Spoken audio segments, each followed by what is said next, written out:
The Blackwood Hotel stood on the edge of downtown, a narrow, 6-story relic from the 1920s that had somehow escaped every urban renewal project. Its red brick facade was blackened with decades of city soot, and the gold lettering above the entrance had faded to a dull bronze. Most travelers chose the newer chains across the river, so the Blackwood survived on occasional conventions, budget tourists, and people who had nowhere else to go. Everyone who worked there knew about Room 13. It wasn't on the 5th floor like the numbers suggested. Management had quietly renumbered the rooms years ago so that what used to be 513 became 512A and 515 became 514. The real Room 13 remained hidden behind an unmarked door at the end of the 5th floor hallway, its brass numerals removed long ago. Housekeeping skipped it. Maintenance never entered. Guests were never assigned to it. But sometimes, late at night, the old computer system would glitch and print a keycard for Room 13 anyway. Marcus Reed arrived on a rainy October evening in 2019. He was 34, unshaven, carrying a single duffel bag and the exhausted look of someone who had been driving for days. He had no reservation.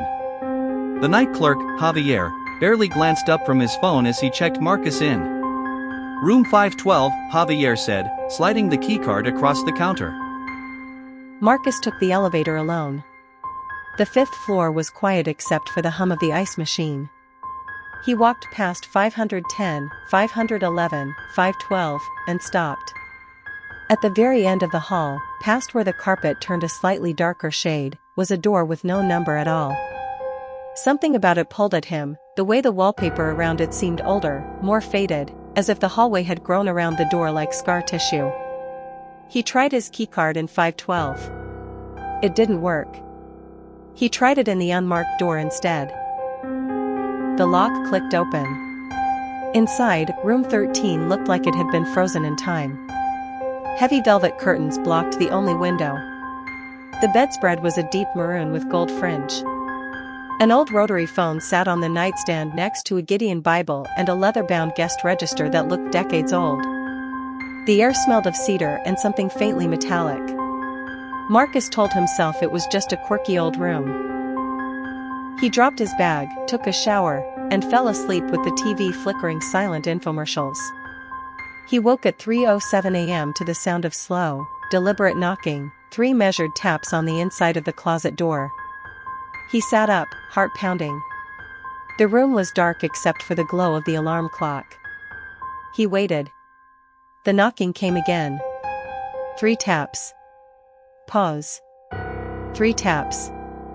Marcus got out of bed and approached the closet. The handle was cold enough to sting his fingers. He opened it. Empty. Just wooden hangers swaying slightly, as if someone had just brushed past them. He closed the door and went back to bed, but sleep wouldn't come. Instead, he noticed the guest register on the nightstand. Curiosity overtook caution. He opened it. The pages were filled with neat, old-fashioned handwriting, names, dates, brief comments. October 14, 1928, Mr. Elias Crow.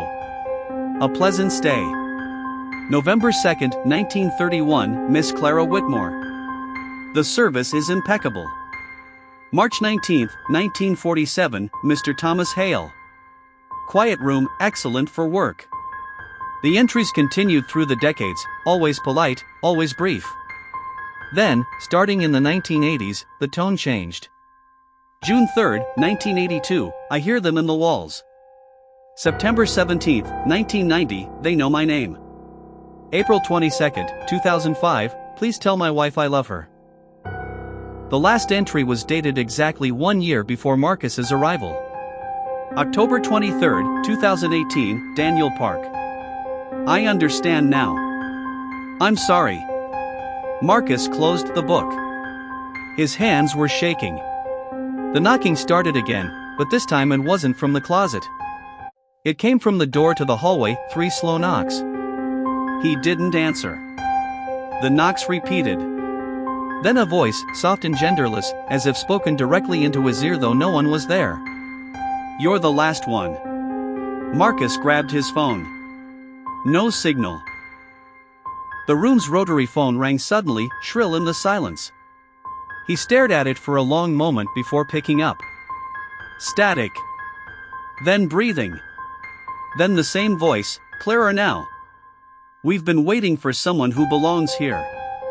He slammed the receiver down and tried the door. Locked. The keycard didn't work from the inside. Panic rising, Marcus opened the guest register again and flipped to a fresh page. His hand moved almost without his consent, writing words he didn't think. October 24, 2019, Marcus Reed. "I understand now. I'm sorry." He stared at what he'd written, horrified. The knocking stopped.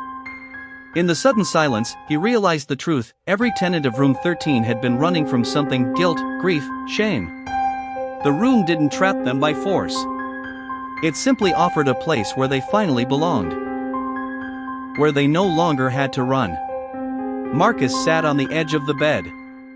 He thought of the accident he'd caused 3 years earlier, driving drunk, the other car, the young couple who never made it home. He'd fled the state, changed his name, spent every day since trying to outrun the weight of it. The room felt almost peaceful now. He lay back and closed his eyes. Morning came. Javier noticed the keycard for room 512 still sitting on the counter. He checked the system. No guest named Marcus Reed had ever checked in. Housekeeping reported that 512 was empty, bed untouched. But at the end of the 5th floor hallway, behind the unmarked door, the guest register had a new entry in fresh ink. And the Blackwood Hotel's ancient computer system, for the first time in years, did not glitch. Room 13 was occupied. Permanently.